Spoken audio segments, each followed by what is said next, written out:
Ayan guys, ganyan ang process ng paglalagay ng rugby. Ang gamit namin ay itong gamit natin, wala na top high glue. Kulay dilaw yan, kulay dilaw. So ayan guys, pagtapos na ito, patutuyin natin ng mga 3 minutes. Tapos isasalpak naman natin to. Ito yung laminate, ito salpak naman natin yan. Bale, ito yung kalalabasan yan. Ito na. Yan. Ayun o. Yan ang kalalabasan yan. Kaya pagka naglaminate tayo, yan kami, diskarte namin dito, tinatapalan namin ng laminate. What? Ng formica.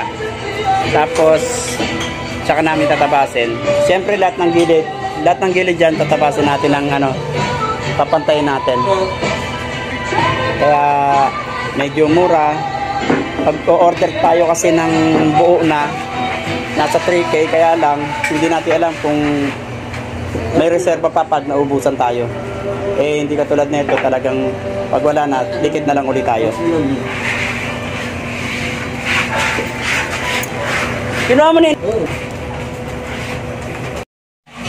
Yan guys, ganyan mag-agad guys. Yan tignan nyo agad ko. Simple pero smooth. Yan kami magtapal ng laminate. Rugby yan. Tapos papatuyuin.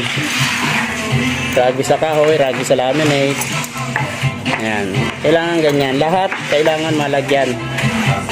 Bawal palyado.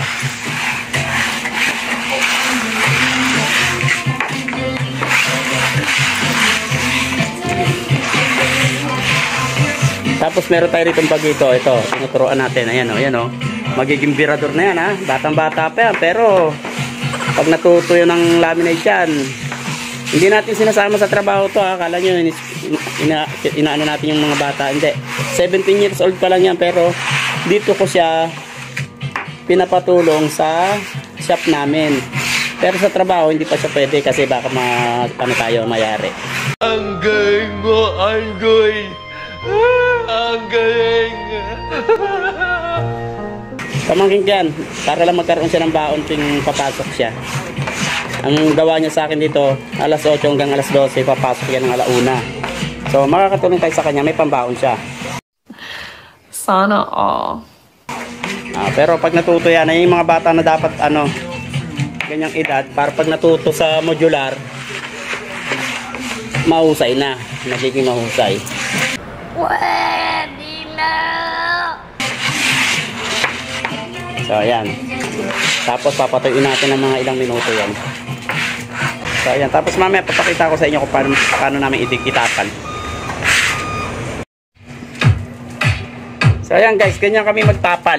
Ayan, tinatapal na namin Isang taga-tapal, isang nag-aalalay lang sa likod. Yan ang diskarte namin.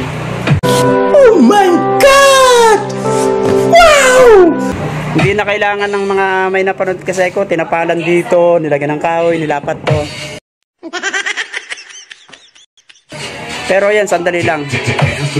Napanood ko, 6 ata sila nagtapal, pero kami 2 tao lang ngayon And she's here. Ayan.